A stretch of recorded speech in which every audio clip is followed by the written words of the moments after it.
I didn't do anything. This is a mistake. Keep moving. You can explain at the station. Please, you have to believe me.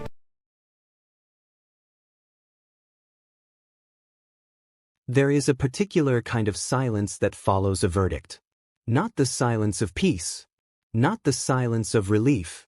It is something else entirely. A silence that presses against the eardrums like deep water, that fills the chest like wet concrete, that makes the walls of a courtroom feel like they are slowly, unhurriedly closing in. It is the silence of a world being rewritten, of a story being stolen from its rightful author and handed to someone who never deserved to hold a pen. Lucas Merritt knew that silence intimately. He had lived inside it for months. He had sat in that silence every morning when he opened his eyes and, for one brief and merciful half-second before full consciousness returned, did not remember what his life had become. Then it would flood back. The accusation, the headlines, the handcuffs, the faces of people he had trusted looking at him with disgust they did not bother to hide. And the silence would thicken again, pressing on him like a stone.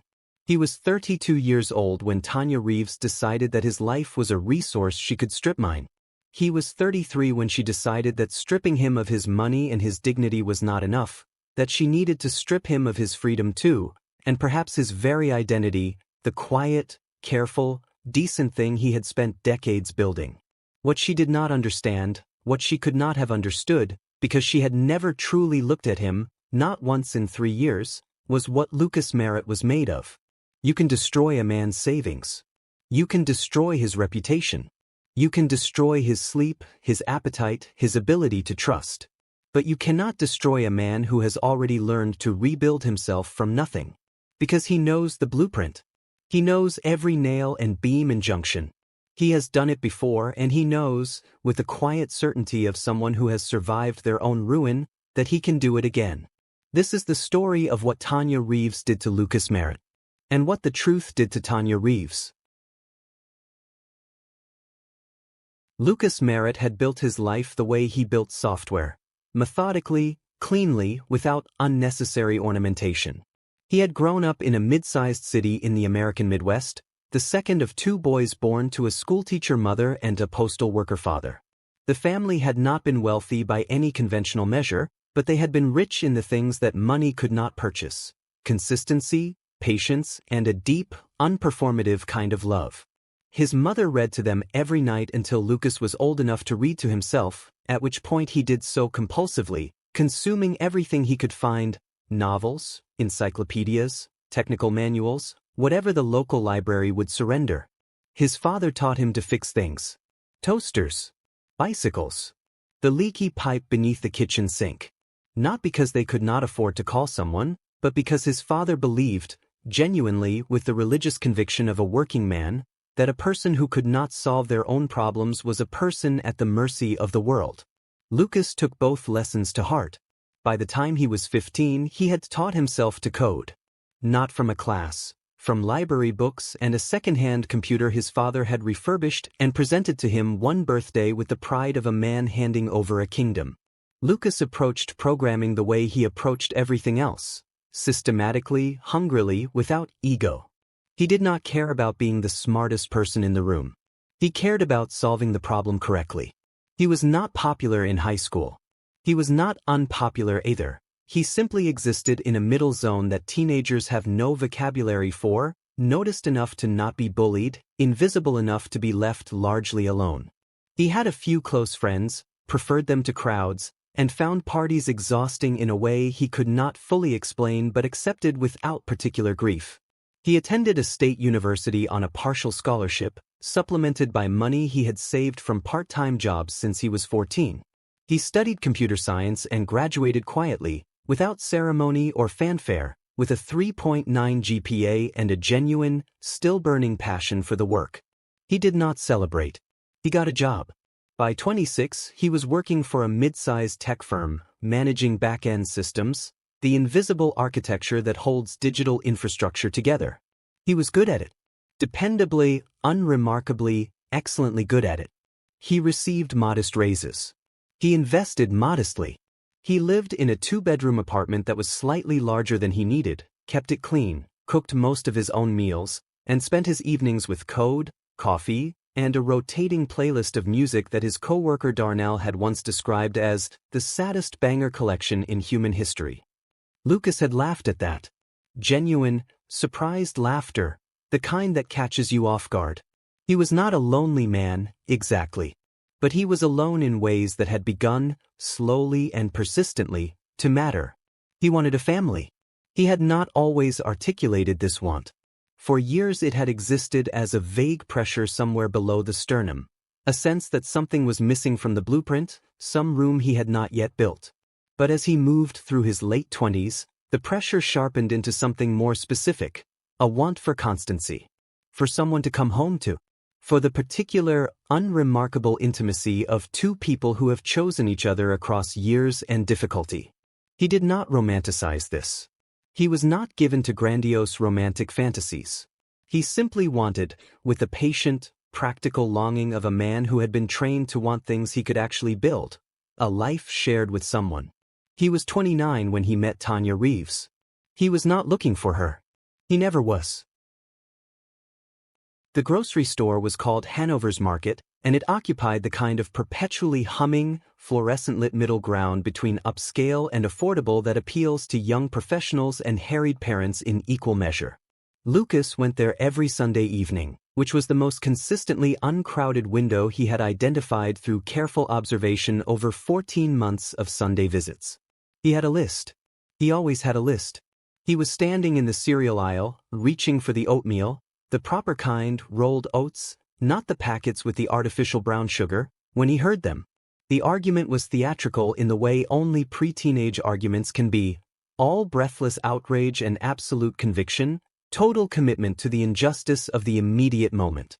A boy's voice, cracking at the upper registers, insisting on something with the passion of a barrister making his final address to the jury. A girl's voice, lower and more controlled, deploying the devastating weaponized calm of someone who has decided she is too mature for this conversation. And beneath both of them, threading through the friction like a current of warm water, a woman's voice, patient, slightly strained, quietly exhausted.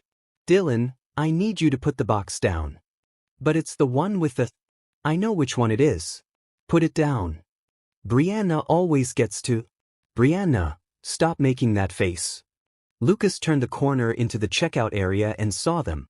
The boy was 13, perhaps, with the angular, unfinished features of someone still being assembled by puberty, gangly and sharp-elbowed and full of opinions.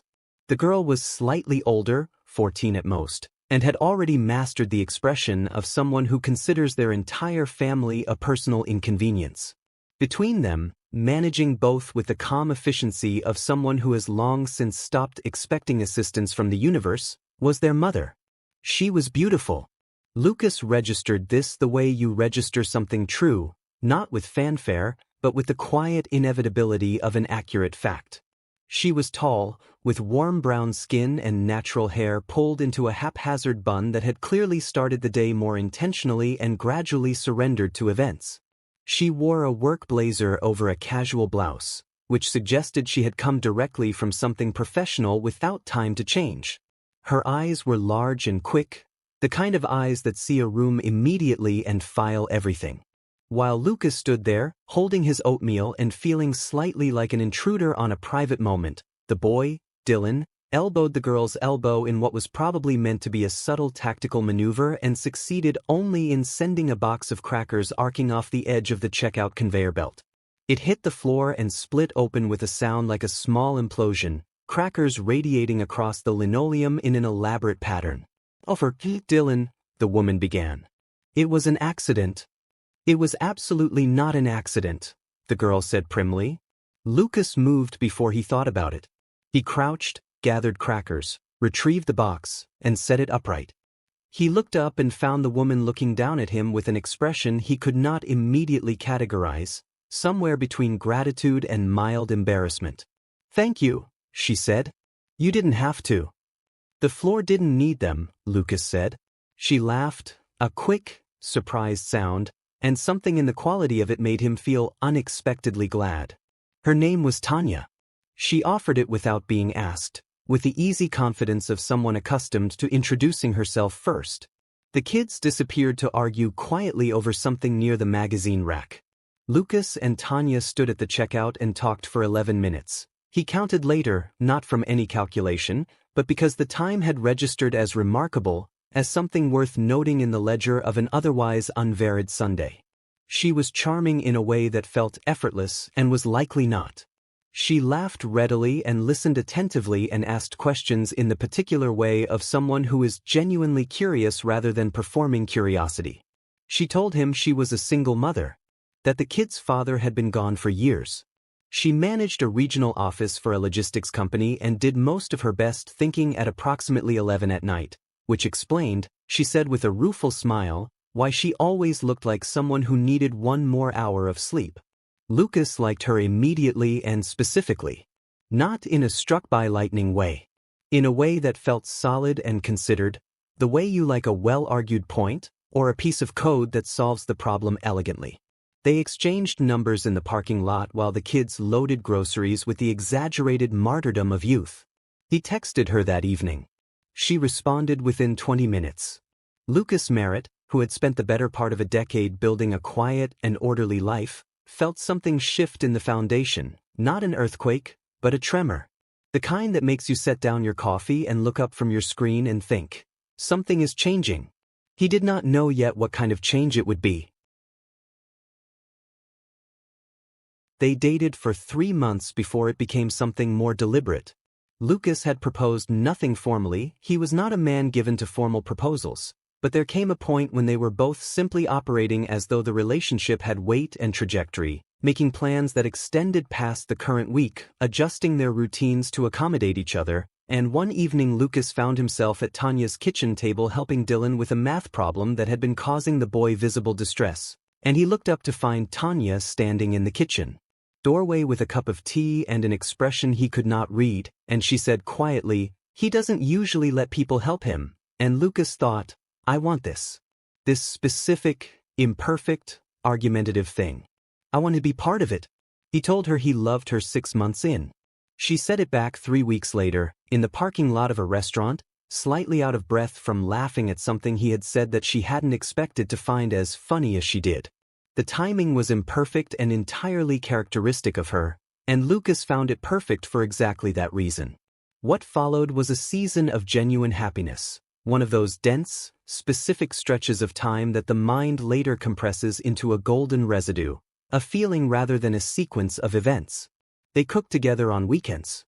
They watched terrible action movies because Tanya loved terrible action movies with the unapologetic enthusiasm of someone who refuses to be ashamed of their pleasures. Lucas fixed things in her apartment. A sticky drawer, a light fixture that flickered, a window that resisted closing in winter, and Tanya watched him work with an expression that he read, perhaps naively, as appreciation. He fell in love with the idea of her children too, or at least with who they might become. Dylan was prickly and defensive and desperately craving male guidance of the kind that would not feel like guidance. The kind that arrives sideways, embedded in a task or a conversation about something else entirely. Lucas understood this intuitively. He had been, in certain respects, a version of this boy. He did not try to become Dylan's father. He tried to become someone Dylan could talk to without his defenses activating. He bought Dylan a laptop, a good one, the kind built for gaming but capable of programming. He did not present it as a gift exactly. He presented it as a tool. "I thought you might want to learn some things." Dylan received it with a performance of indifference that did not conceal his delight, and within 2 weeks he was sending Lucas links to YouTube videos about game design and asking, with studied casualness, if Lucas knew anything about how games were coded. Lucas did know something about that. They spent Saturday mornings for 6 weeks building a simple game together. Nothing complicated, a side-scroller with a stick figure and platforms, and Lucas watched Dylan's face the entire time, watched the moment when the thing worked for the first time, when the stick figure jumped and landed and the boy looked up from the screen with an expression of pure, uncomplicated joy, and Lucas felt something in his chest that he had no clean name for. Brianna was harder. She had the particular wariness of a teenage girl who has spent years watching her mother navigate a difficult world and has developed, from that observation, a sophisticated and merciless censor for inauthenticity. Lucas could feel her assessing him in small moments, watching how he spoke to Tanya when he thought no one was listening, noticing whether his behavior varied depending on audience. He did not perform for her. He simply tried to be consistent with who he actually was, and he hoped that would eventually register. "She'll come around," Tanya told him. "She's just protective. Of you. Of all of us." Tanya smiled. She's always been the one who sees things coming. He should have remembered that. Later he would. Lucas moved into the house 18 months into the relationship. It was Tanya's house, a rental in a decent neighborhood, 3 bedrooms and a backyard that needed attention, and he arrived with his boxes and his habits and his quietly enormous hope, and for a while, for a stretch of months that he would later look back on as the last genuinely good time, it worked. He paid for the better school. Both kids transferred to a district with smaller classes and better resources, and Dylan's grades improved steadily, and Brianna, who had always been academically capable, began to excel in ways that surprised even her teachers. Lucas felt the pride of this sharply, the way you feel the pride of something you helped build even when you had only been one of the builders, even when your contribution was structural rather than creative. He taught them things their father had never been present to teach. He taught Dylan how to change a tire, approaching it as an engineering problem. You need to understand why each step exists before you can do it correctly under pressure. He taught Brianna how to negotiate, framing it as a skill she would need professionally and personally. He cooked proper meals on weeknights when Tanya worked late, not because he was performing domesticity but because he genuinely liked cooking and someone had to do it and he was there. But the children, particularly Brianna, did not soften. Dylan's warmth was grudging and intermittent. Some evenings he would emerge from his room with that forced casual effect and sit near Lucas in the living room, close enough for conversation, and they would talk about games or code or whatever was in the news, and Lucas would feel the tentative construction of something like rapport. Then Tanya would arrive, or something invisible would shift in the atmosphere, and Dylan would retreat again, and the next day he would look through Lucas at breakfast as though he were furniture. Brianna was consistent in a way that was, if anything, more unsettling. She was consistently cool. Consistently polite in the precise, weaponized way of someone who has been raised to never give adults cause for legitimate complaint, while making it comprehensively clear that she did not want them there. She said the right words. She emptied none of them. "You're not my dad," Dylan told him once, directly, with a 13-year-old's conviction that plain-spokenness was the same as wisdom. "Stop acting like it." "I'm not trying to be your dad," Lucas said. "I'm just trying to be here." Dylan stared at him, said nothing, went back to his room. Lucas pretended it didn't hurt. He was good at pretending things didn't hurt, had spent enough of his life in situations that required it to have developed a reliable technique. You acknowledge the pain privately and then you metabolize it and you keep moving. You do not inflict it on others. You do not let it accumulate into resentment.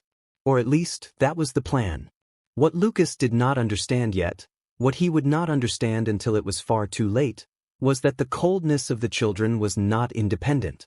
It was not natural adolescent resistance to a new authority figure. It was informed.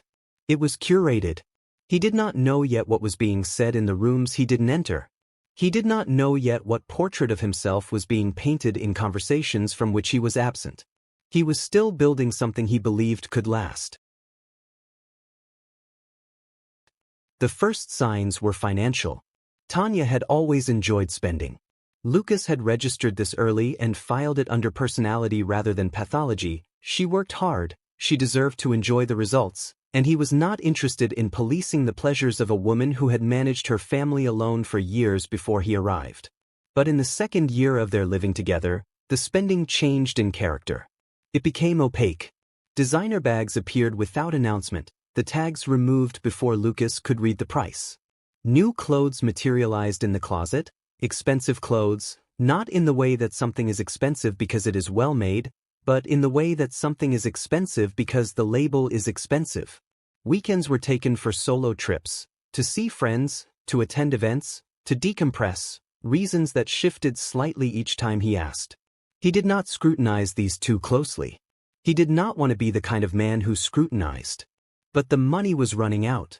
Lucas's savings had been substantial for someone his age, accumulated through years of disciplined spending, careful investment, and the kind of financial patience that is only possible if you have learned early not to want things you cannot afford. By the middle of their second year together, those savings were considerably less substantial. He had paid the deposit and first month for a better apartment when Tanya's lease expired. He had covered the kids' school fees when Tanya's card was declined at the enrollment office, an incident she had explained as a bank error, efficiently and without elaboration. He had absorbed the grocery bills and the utility bills and the car maintenance and the occasional restaurant dinner presented as spontaneous romance. None of this, individually, was the problem. The problem was the pattern, and the pattern was something Lucas was still refusing to look at directly because looking at it directly would require him to draw conclusions he was not yet ready to draw about the woman he loved. The isolation was subtler. It arrived dressed as concern. "Darnell seems like the kind of person who talks about people behind their backs," Tanya said one evening, unprompted, while Lucas was texting with Darnell about weekend plans. "He's been my friend for 6 years," Lucas said. "That doesn't mean he's a good friend. It just means you're loyal." She said this gently in the voice of someone doing him a favor. "I've seen how he looks at you. He's jealous of what you've built." Lucas said nothing. Cancelled on Darnell with a vague excuse. Tanya said nothing about it. But the next time Darnell called, the following week, then the week after, Lucas found reasons not to answer. Within 6 months, Darnell had stopped calling. His business partner, an old college contact named Garrett with whom Lucas had been developing a side project that had genuine commercial potential, fell away in similar stages. First, Tanya expressed skepticism about Garrett's motivations.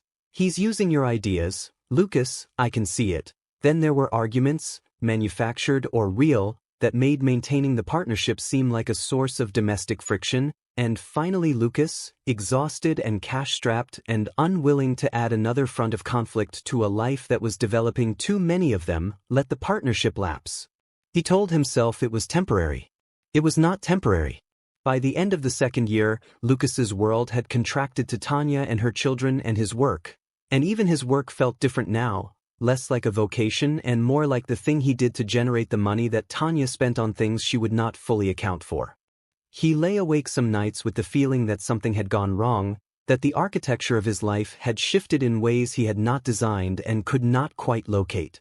But then Tanya would roll over and say his name in the specific way she had, half asleep, warm, uncalculating, and the feeling would dissolve, and he would decide again to believe in the version of this that he had originally chosen. He was still choosing her. He was still choosing to build. Lucas came home on a Thursday evening. He had left work early, a rare occurrence, prompted by a persistent headache that had been building since noon and showed no interest in responding to aspirin or coffee or willpower. He drove home in the early darkness of a November evening, listening to nothing, wanting only his own apartment and silence and the particular domestic peace that he still, against accumulating evidence, believed was available to him there. He was halfway up the front walk when he heard the music. It was coming through the walls, bass-heavy, the kind of low-frequency thrum that you feel before you hear, the sonic signature of clubs and late nights and a world that ran on different hours than Lucas's. He stopped on the walkway and stood there for a moment, head tilted, head aching, trying to understand what he was hearing from inside his own house on a Thursday evening at 6:30. He went inside. The living room had been rearranged. Not dramatically, the furniture was mostly in place, but there was a quality of recent occupation to the space, a sense that people had been settled in it longer than the normal hour or two before his return. There were 2 glasses on the coffee table. There was a jacket he did not recognize draped over the arm of the chair nearest the speaker. A good speaker, one Lucas had purchased, and the music was coming from his speaker and the jacket was not his and neither was the man sitting in his chair. He was perhaps 35, with the kind of body that suggests gym attendance as a lifestyle rather than a habit. He wore a dark shirt with the sleeves pushed up, revealing tattoos that climbed from wrist to elbow in elaborate, dense designs. He had the kind of face that women probably described as handsome and men probably described as trouble: strong jaw, dark eyes, a mouth that seemed to have settled into a permanent slight smirk, as though it found the world consistently less impressive than advertised. He was not startled when Lucas walked in. He looked at Lucas with mild, unhurried interest, the way you look at something you have been expecting. "Hey," he said. Dylan was on the couch with a gaming controller, and when he saw Lucas, he did something that Lucas registered but would not fully process until later. His expression shifted. Not to discomfort exactly. Not to guilt. To something that was closer to anticipation. Brianna was not in the room. Tanya appeared from the kitchen doorway. She was carrying a bowl of food, casually, as though she lived in a world where this scene made complete sense, where there was nothing requiring explanation, and she looked at Lucas and said, "You're home early." "I have a headache," Lucas said. He looked at the man in his chair. "Who is this?" "Lucas," said Tanya, setting the bowl down with the careful deliberateness of someone buying themselves a second to construct something. "This is Marcus." Marcus extended a hand from the chair without rising. "What's up?" Lucas did not shake it. "Who is Marcus?" Lucas said. He said it without the upward inflection of a question because he was no longer entirely sure it was a question. Something in him, the pattern recognition that had spent 32 years processing information and drawing inferences, had already begun to compute. The kids' faces. The jacket. The rearranged space. The particular, unbothered way Tanya said the name. Tanya set down the bowl and turned to face him fully, and Lucas saw something in her expression that he had never seen before, not from her, not directed at him. He had seen this expression on other people. He had seen it in people who had already made a decision and are waiting for you to catch up. "He's the kid's father," she said. The living room was very quiet suddenly. The music had stopped at some point, he wasn't sure when, and in the silence Lucas heard only the sharp geometry of what he had just been told. "The man who abandoned them," Tanya had said, 100 times, in 100 small references. The man who wasn't there. The man whose absence had shaped those children in ways Tanya described with a particular grief, a particular righteous anger, that Lucas had never once thought to question. And here was that man. In Lucas's chair. With the unhurried comfort of someone who knew he was going to end up in this chair all along. Dylan ran to Marcus without hesitation or shame. Not like a child greeting a stranger. Like a child greeting someone they have been missing. Brianna appeared from the hallway. She looked at Lucas with those assessing eyes of hers, and her expression was not triumph exactly, she was too controlled for triumph. But there was a resolution in it. A sense of something arriving that she had been waiting on for some time. "Daddy," she said. To Marcus. Not to Lucas. Never to Lucas. Tanya did not make him wait. This, at least, was a mercy, though not a kindness, since it was not offered from kindness. She told him that evening, once Marcus had taken the kids for food, with the blunt efficiency of someone reading from a prepared statement. "We're getting back together. Marcus and me. It's been in process for a while." Lucas sat on the couch. His headache had evolved into something structural. Not a pain behind the eyes but a dissolution of the sense that reality was organized in any particular order. "A while," he said. "A few months." He looked at her. "How many months?" She did not answer. He thought about the trips. The opaque spending. The late nights. The phone calls that ended when he entered rooms.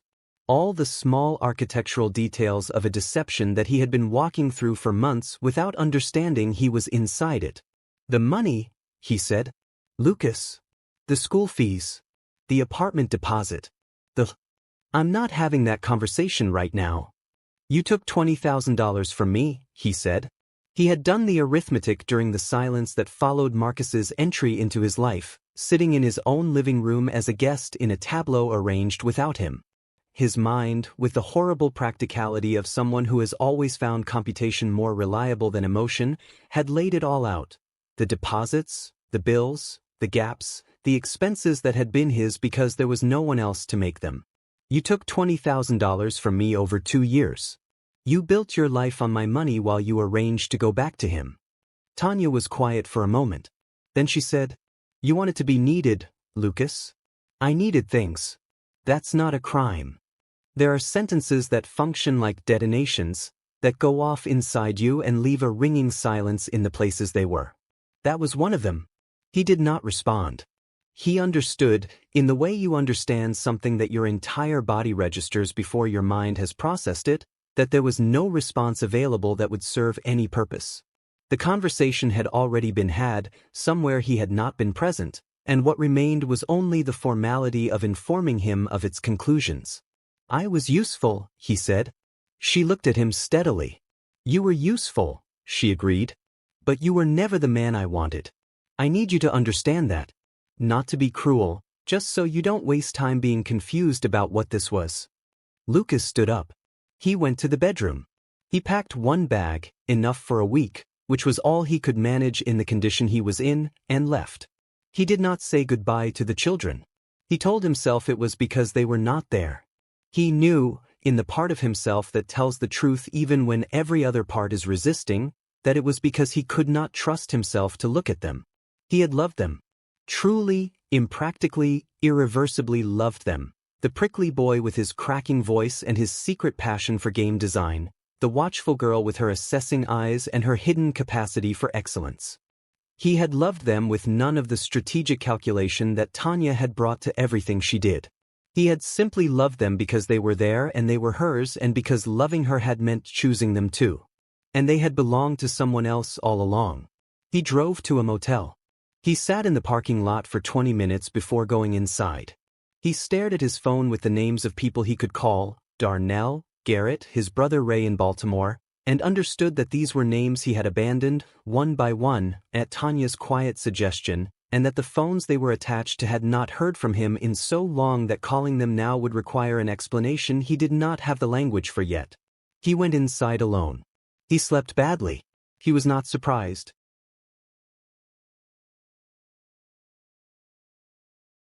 He went back to retrieve his things on a Saturday.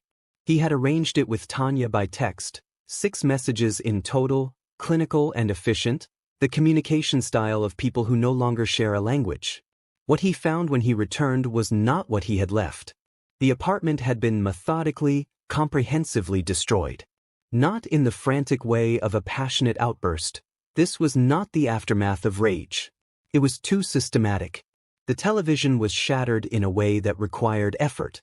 The desktop computer, a machine Lucas had spent months configuring, that contained years of professional files, had been opened with what must have been considerable force and its interior disassembled. His books had been thrown around with apparent thoroughness, pages bent or torn, spines cracked. His kitchen equipment, the good cast iron pan he had owned since university, the knives he had saved for, was scratched and bent in ways that were clearly deliberate. The walls bore patches of damage, holes at regular intervals, dents where things had been thrown against them with precision. His closet contained clothing that had been cut. Not all of it. Not randomly. Specific items, things she would have known mattered to him. The navy jacket he wore to work presentations, the dress shirt his mother had given him for his birthday the year before she died. These had been cut with scissors, carefully, at the seams, so that the damage was not immediately visible but the garments were structurally destroyed. Lucas stood in the apartment and took inventory with the distant, meticulous calm of someone who is not yet feeling what they are seeing. He documented everything on his phone. He photographed each room, each item, each specific act of destruction. He did this for 40 minutes. Then he sat down in the wreckage of his living room and he was quiet for a very long time. He had lost the apartment deposit. He had lost the appliances. He had lost 2 years of savings. He had lost his closest friends to a slow and deliberate isolation campaign. He had lost the business partnership with Garrett, which had been, in retrospect, the most commercially significant relationship Tanya had dismantled. He had lost whatever he had believed he was building with Dylan and Brianna. He had lost the furniture. He had lost the clothes that his mother had given him. The math of it was staggering. Not just financially, though the financial damage alone would take years to repair, but in the larger sense. The math of time.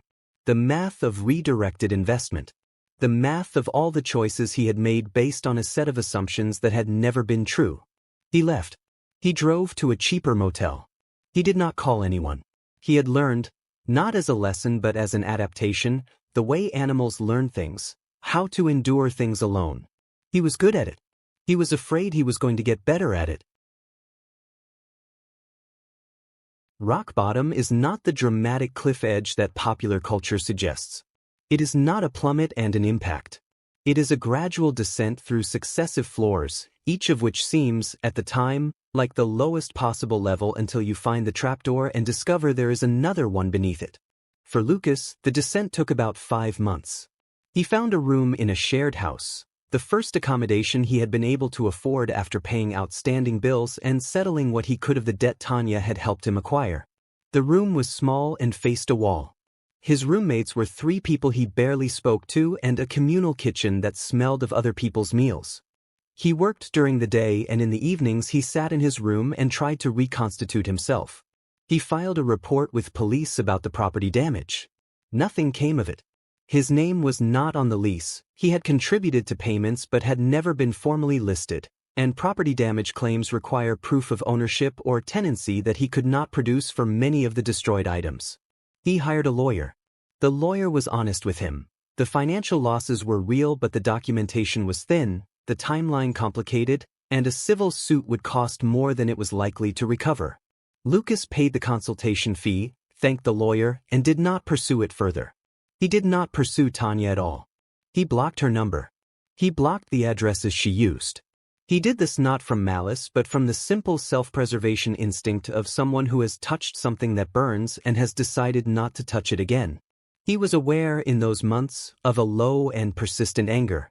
Not the hot, spectacular kind that demands performance. The cold kind, the kind that sits in the foundations and says, "You trusted something that was never trustworthy, and some part of you knew, and you chose to keep trusting it." He was aware of this anger and he was careful with it, the way you are careful with flammable things in enclosed spaces. He did not let it out. He did not let it turn. He thought about the children. This was the part he could not metabolize cleanly. The money he could rationalize. It was gone, it could be rebuilt, money was a product of work and he was still capable of work. The friends could be recovered in time, though the returning would require humility and explanation. The business opportunity with Garrett, he refused to think about what that might have become, because the calculation was genuinely painful. But the children. Dylan, who had finally let him in, who had sat next to him on Saturday mornings and watched a stick figure jump across a screen with something that looked like genuine joy. Brianna, who had never let him in, who had kept her distance with practiced care, but whose distance now read differently in retrospect.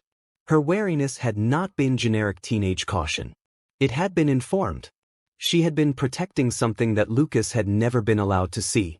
Had she known? Had she known all along that Marcus was in the background? That this was temporary by design? He thought about her eyes. Those quick, assessing eyes. And he thought, she knew. He had loved a child who had been watching him be deceived, and he did not know whether to feel grief or anger or something that had no clean name in any language he spoke. He chose grief. It felt more honest.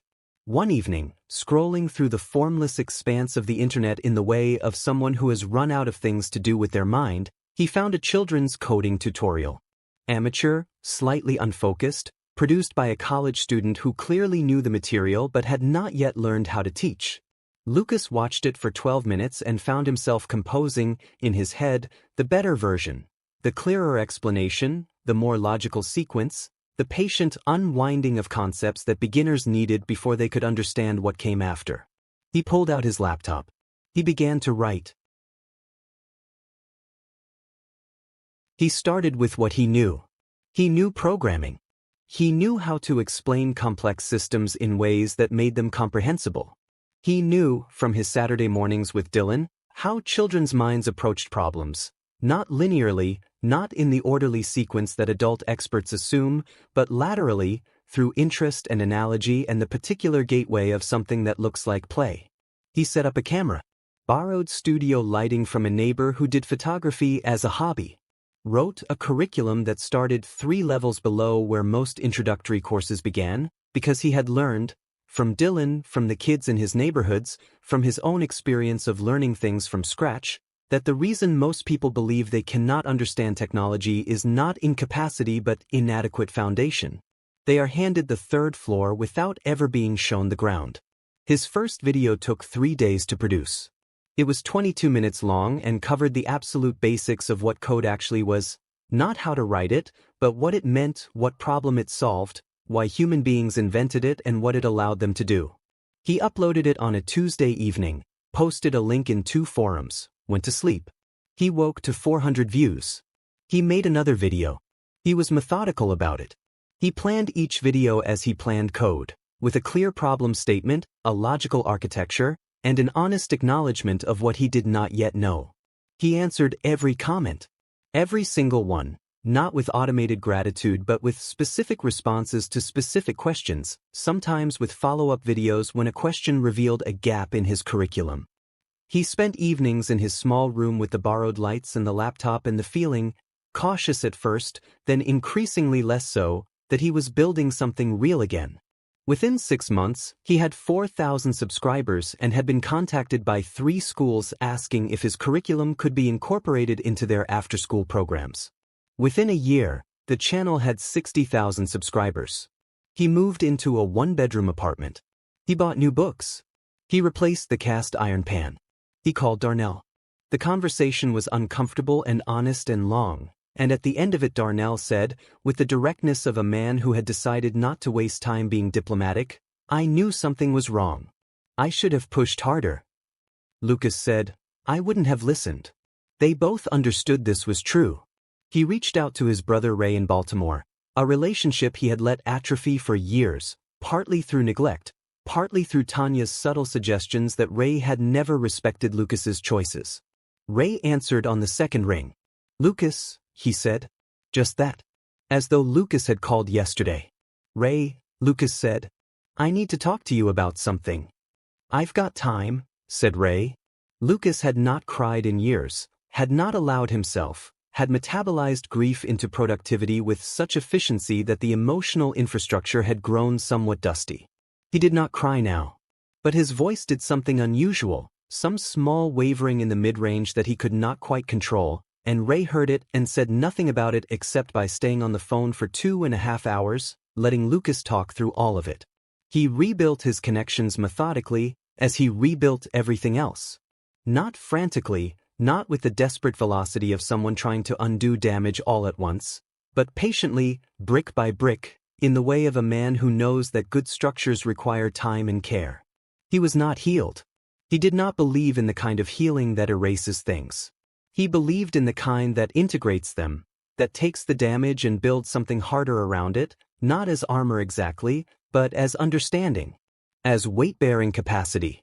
He was becoming, in some ways he could not have predicted, more than he had been before. He was teaching hundreds of children to code. Children who sent him messages telling him they had built their first programs, their first games, their first applications. Children who said he was the first adult who had ever explained something technical in a way that made them feel capable rather than confused. And he would read these messages at the end of long evenings and feel, with the quiet precision of a man who has learned not to take good things for granted, genuinely glad to be alive. He was not looking over his shoulder. He should have been. It was a Wednesday morning, 7:43, and Lucas was in his kitchen making coffee. He had developed a morning ritual in the past year, the ritual of a man learning to be gentle with himself, to make space for small pleasures that do not require an audience. Good coffee. A window with eastern light. 20 minutes of reading before he opened his laptop. These were not luxuries. They were evidence of a life reassembled with intention, with knowledge of what it had cost to dismantle and therefore reverence for what it meant to have it again. He was measuring coffee when the knock came. He was not concerned. His building had a buzzer system that delivery people used regularly, and he was expecting a package, a new camera lens for the channel. He went to the door with his coffee measure still in hand, wearing the sweatshirt and flannel pants of a man at home in his own morning. He opened the door. There were 2 of them, both in plain clothes, both with the particular quality of stillness that law enforcement carries, the sense of people who have learned to maintain a neutral baseline regardless of what they are doing. The woman was shorter, with close-cropped natural hair and an expression of professional patience. The man was tall, heavier, with the kind of face that had probably always looked older than its age. They showed him identification. They asked if he was Lucas Merritt, and then they told him why they were there. The words arrived one by one, each one landing in a slightly different place in his body, none of them attaching to anything that felt like sense. That's it. Of a minor. A specific minor. A minor whose name he recognized with a jolt that started in his sternum and radiated outward. Brianna. They were going to need him to come with them. Lucas set down the coffee measure on the counter.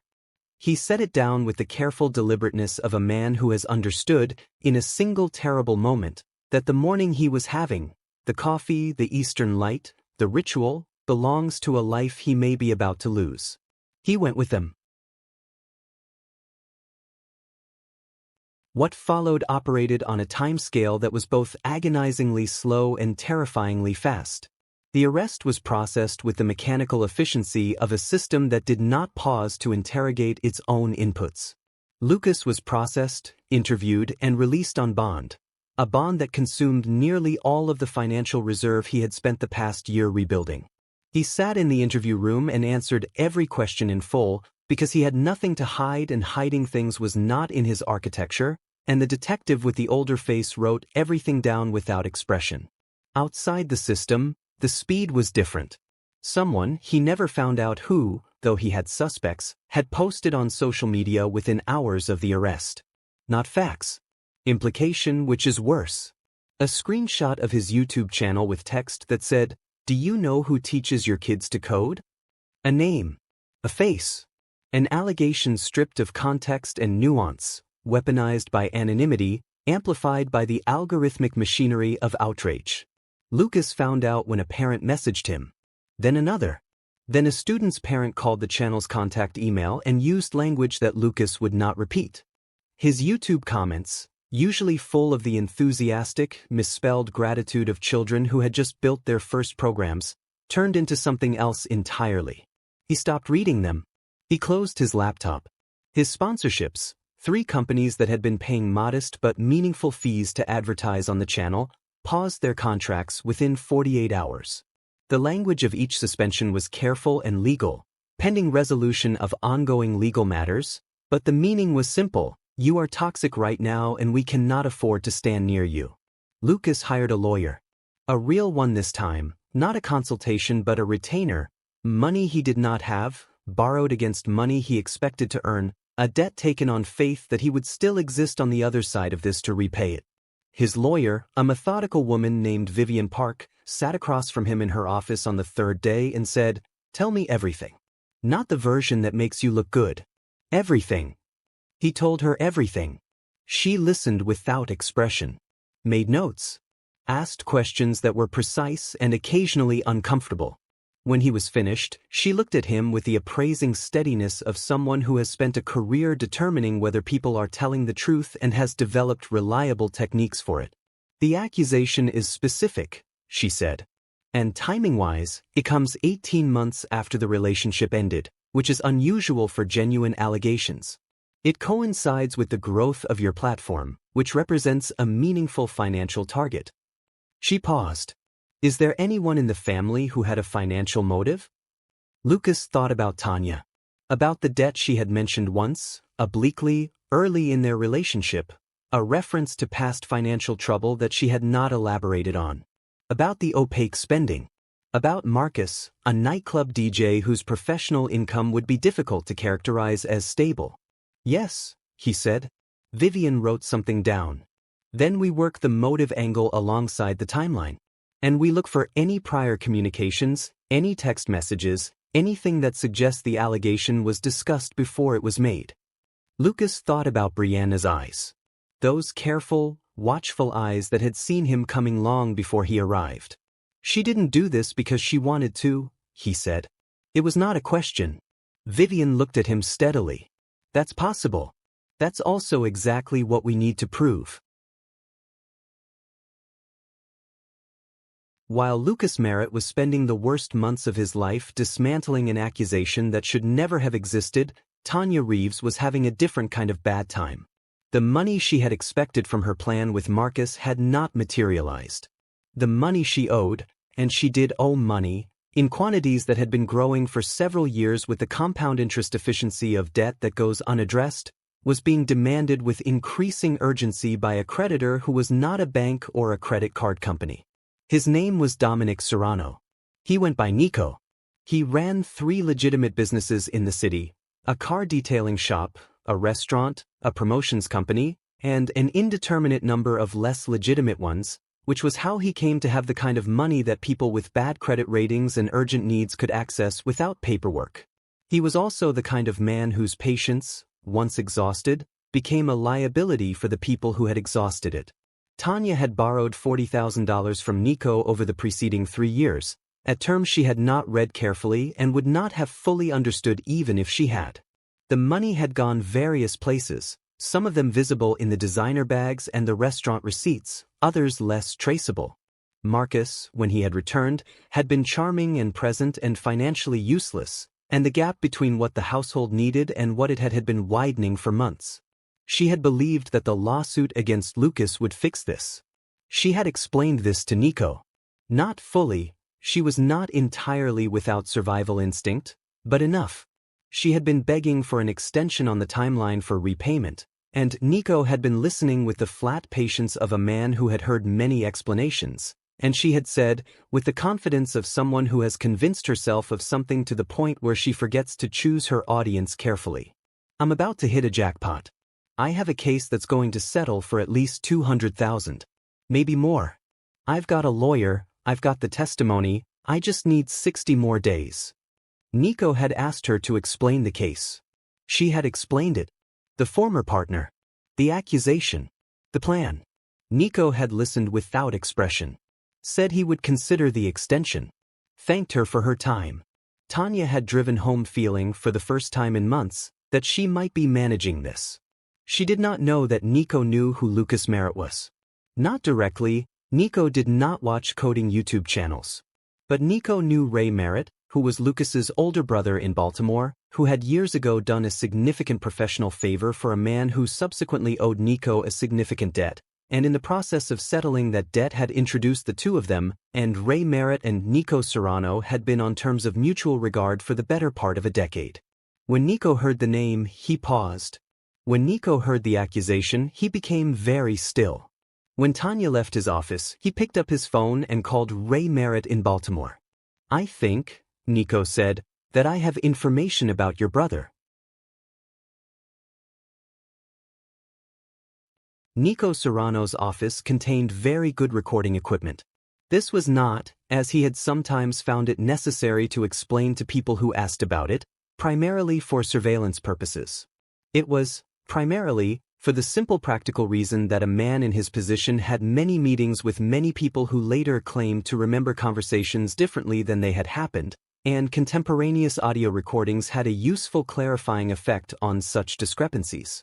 He had 3 recordings of Tanya Reeves. The first was from 8 months prior, Tanya explaining her financial situation in general terms, requesting a loan extension, and describing, in enough detail to be useful, the former partner who had been a waste of her time but not without value. The second was from 4 months prior, Tanya explaining that she was working on something that would generate significant funds, declining to provide specifics, but stating clearly that she expected a major legal settlement within 6 months. The third was from the week Nico called Ray, Tanya describing the case in direct terms. The accusation. The expected settlement amount. The testimony she had secured. The outcome she anticipated. In the third recording, clear and unambiguous, Tanya Reeves described a fabricated allegation. She described her own daughter's testimony as something she had arranged. She described the timing, specifically related to Lucas's channel growth, specifically related to the financial value of a well-publicized accusation against a public figure with a family-oriented platform. She described it as a plan. Nico provided copies of all 3 recordings to Ray Merritt, who provided them to Vivian Park, who provided them to the district attorney's office with a 6-page memorandum explaining their significance. The memorandum was very good. Vivian did not produce bad work. The investigation that followed moved with the accelerated efficiency of a case that has, suddenly and completely, flipped in direction. Investigators requested phone records. They requested messages. They interviewed Tanya's acquaintances, several of whom had received boastful texts that now read very differently than they had been intended. They spoke to Marcus, who demonstrated the particular kind of self-preservation instinct that characterizes men who have never been loyal to anyone for long, and who provided information in exchange for assurances he was given in writing. And they spoke to Brianna. What Brianna said, in a room with a counselor and a detective and without her mother present, was something that took most of an afternoon and several pauses for water and quiet collecting of herself. She was 16 now, taller than Lucas had last seen her, with the same assessing eyes and the same controlled manner that she had always had, but underneath the control, something fractured and guilty that had been looking for a way out. She had known. She had known from the beginning that Marcus was still in their lives, had been in their lives, on and off, for years. She had known that the story of his abandonment was, like many things her mother told, a version of the truth organized to serve a specific purpose. She had watched Lucas arrive and move into their lives with the helpless guilt of someone who cannot warn the animal they see walking toward the trap. She had been told what to say. She had been told when to say it. She had been told, with the particular convincing authority of a mother's voice, that this was necessary, that this was what protected the family, that the alternatives were worse, that Lucas had owed them for what he had taken. She had believed some of this. She had not believed all of it. She had been 15 years old. She had been afraid of her mother and afraid of Nico and afraid of what happened when money ran out and the people her mother owed came around. She had done what she was told by an adult she was dependent on, in a situation that no 15-year-old should have been placed in. She said all of this clearly. She said it with the controlled, effortful honesty of someone paying a debt they had been carrying for a long time. She asked, at the end, if Lucas would be told that she was sorry. The detective told her he would pass the message along. The case against Lucas Merritt was dismissed on a Thursday morning in early spring.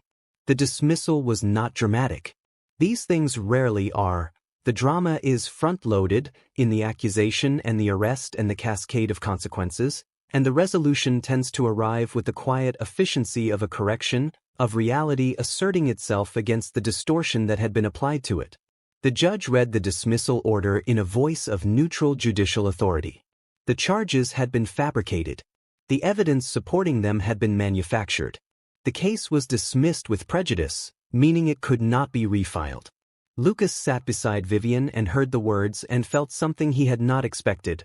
Not relief, not joy, but a sort of deep, vertiginous exhaustion, as though every effort he had made to remain functional throughout the preceding months had been debt he was now required to settle all at once. Vivian put her hand briefly on his arm. Across the courtroom, Tanya sat with her own lawyer, who had the posture of someone who knew he had already lost and was now focused exclusively on damage management. She was looking at the judge when the dismissal was read. Her expression did not change immediately. Then something moved through it, not grief, not shame, but something harder and hotter and less productive than either. She turned and looked at Lucas. He did not look away from her. He had decided, sometime in the preceding weeks, that he would not look away. That he would look directly at whatever she presented him with and absorb it without flinching, because he had already survived the worst she could produce, and it was important, to the part of him that needed to know it had survived, that he see this through. What she presented him with was rage. It started slowly, a visible tightening of her jaw, a redness at the cheekbones, a quality of pressure building behind her eyes that her lawyer, reading the signs he had presumably seen before, began to reach toward her to manage. She stood up before he could reach her. This is wrong. You know it's wrong. Ma'am, you need to calm down. I won't be silenced. This is wrong, she said. Her voice was controlled at first. The voice of a woman who believes, even now, that volume is beneath her. This is wrong. You know it's wrong. He had access to my children for 2 years, and you are standing there telling me that nothing. Ms. Reeves, her lawyer said quietly. No. She was louder now. The courtroom had the quality of held breath. A room full of people who have calculated that stillness is the correct response to this particular situation. No. This man lived in my house. He was around my daughter every single day. And you are standing there telling me that because of some recording made by a criminal. Miss Reeves, I need you to. She picked up the chair. Lucas would later struggle to reconstruct the precise sequence of events that followed, because the mind has a tendency to edit dramatic moments into something more sequential than they actually are. There was the chair, one of the spectator chairs near the front of the gallery, and there was the sound of it being thrown, and the sounds that follow a thrown chair in a quiet room. The impact, the scatter, the sudden eruption of voices. There was a court officer moving. There was her lawyer's voice at a pitch that suggested it had abandoned professionalism. There were other voices, the judge's, sharp and authoritative, cutting through. And there was Tanya. She was not screaming, exactly. It was something more controlled than screaming. A sustained, forceful delivery of her grievances to the room, to the judge, to Lucas, to whatever version of the universe she inhabited in which she was still the one who had been wronged.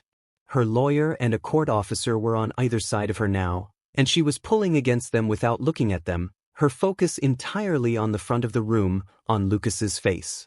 She hit the officer. He was a heavy-set man in his 50s who had managed altercations in courtrooms for 22 years and handled it with professional efficiency. Her wrist, a controlled motion, a pivot that put her against the railing without force but with finality. She kicked. She spat. She said things that the court reporter's transcript would later record in full, including several directed at Lucas personally that his lawyer would note for subsequent proceedings. The officer did not lose his temper.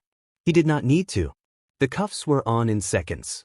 She was escorted from the courtroom still talking, still presenting her case to whoever was within earshot, and the double doors swung shut behind her and the courtroom was quiet again, and the judge restored order with the brisk composure of someone who has seen worse, which Lucas suspected was not entirely true but appreciated as a performance nonetheless. Lucas looked at his hands, which were resting on the table in front of him, and they were perfectly steady. He was surprised by that. He was grateful. The sentencing happened 6 months later, on a morning that arrived like any other, gray and indifferent and unsentimental. Tanya was sentenced on 3 counts, filing false police reports, obstruction of justice, and aggravated assault on a law enforcement officer. Her lawyer argued for leniency on the grounds of emotional distress and extenuating financial circumstances. The judge acknowledged these factors and did not find them sufficient. She received 28 months in a state correctional facility, with possibility of supervised release after 18.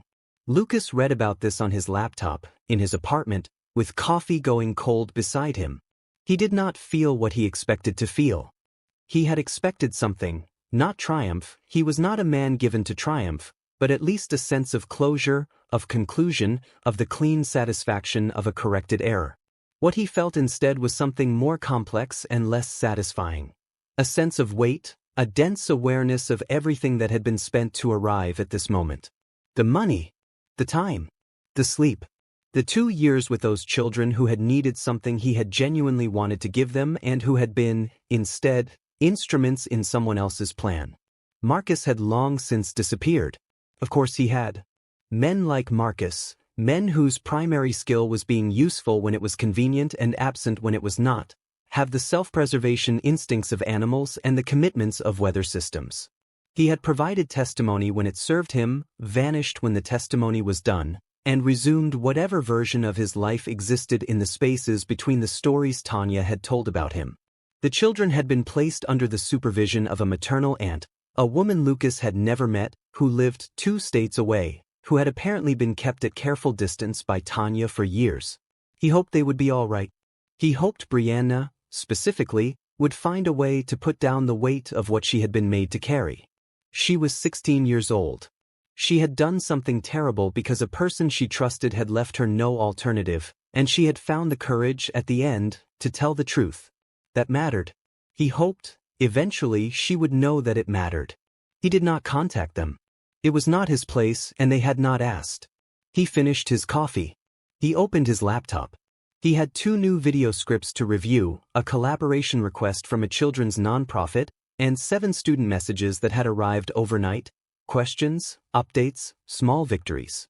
He answered them one by one. 2 years after the dismissal of the charges against him, Lucas Merritt had a subscriber count approaching 400,000. The channel had evolved. It was no longer just tutorial videos. He had built a curriculum that was being licensed to school districts in 3 states. He had a small team, a video editor, a curriculum developer, a part-time business manager who handled the commercial relationships that Lucas found exhausting. He was paying them properly, with the salaries and benefits of someone who had thought carefully about what fair treatment looked like. He moved into a house. A modest 1, 2 bedrooms, a garden he was learning to keep, in a neighborhood where he knew his neighbors by name. He had dinner with Darnell and Darnell's wife every few weeks. He and Ray talked on the phone every Sunday. He had not fully rebuilt every relationship that Tanya had dismantled, but he had rebuilt the ones that mattered, with honesty and patience and the particular care of someone who understands what they nearly lost by letting them go. He was careful now in ways he had not been before. Not paranoid. Paranoia was its own kind of damage, but careful. He noticed when people asked him questions that served them more than him. He noticed when relationships were organized around his productivity or his usefulness rather than his actual presence. He had learned, at significant cost, the difference between someone who wanted him and someone who wanted what he could provide, and he did not intend to confuse them again. He did not date. Not yet. This was not a wound exactly, it was a process. He was giving himself permission to exist without urgency, without the specific hunger that had once led him to fill vacancies in his life with people he had not fully known. He would know the next person. He would take the time required. He was 34 years old and in no particular hurry. He thought about Tanya sometimes. Not with anger. Anger was too energetic a response, required too much ongoing investment. With something more like the flat acknowledgement of a historical fact. She had done what she had done. It had cost her considerably more than she intended. He was not responsible for that accounting. He thought about the children more. One evening, a Thursday, ordinary in most respects, a message arrived through his channel's contact form. It was short and did not use a real name, sent from an anonymous email that suggested deliberate obscurity. I'm sorry for what happened. I've been learning to code. I built my first project last month. I thought you should know. He read it twice. He wrote back, "That's the best news I've heard all week. Keep going." He did not know for certain who had sent it. He had a strong suspicion. He chose to proceed on the basis of the suspicion. Lucas Merritt did not speak publicly about what had happened. He was asked by a podcaster with a large audience who offered him a platform. A journalist who covered tech and culture intersections pitched him a profile. A true crime producer reached out through his lawyer with an offer for an adaptation deal that was, by any objective measure, significant. He declined them all. He did not do this from shame or trauma avoidance. He did it because he understood, with the clarity of someone who has learned the value of things by losing them, what the story actually was. It was not about Tanya. It was not about the accusation or the trial or the courtroom incident that had circulated online for 48 hours before newer outrages replaced it in the algorithm. The story was about the channel.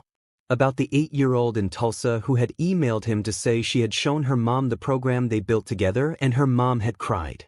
About the 13-year-old in Manila, international viewers, the internet being what it is, who was learning Python from his videos because they were the first ones that made him feel smart rather than stupid. About the community that had assembled itself around his work, entirely organic, entirely sincere, full of the specific enthusiasm of people who are encountering genuine competence and genuine care for the first time. About the fact that he had learned to build something that could not be stripped from him, not by financial manipulation, not by isolation, not by false accusation.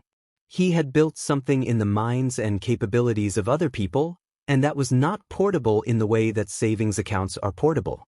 It was not vulnerable in the way that reputations are vulnerable. It existed, distributed, in the understanding of hundreds of children who now knew things they had not known before. That was not something Tanya could empty while he was at work. That was not something that could be destroyed in a weekend of calculated vandalism. He kept teaching, kept building, kept answering the questions that arrived every day from people who needed what he knew how to give.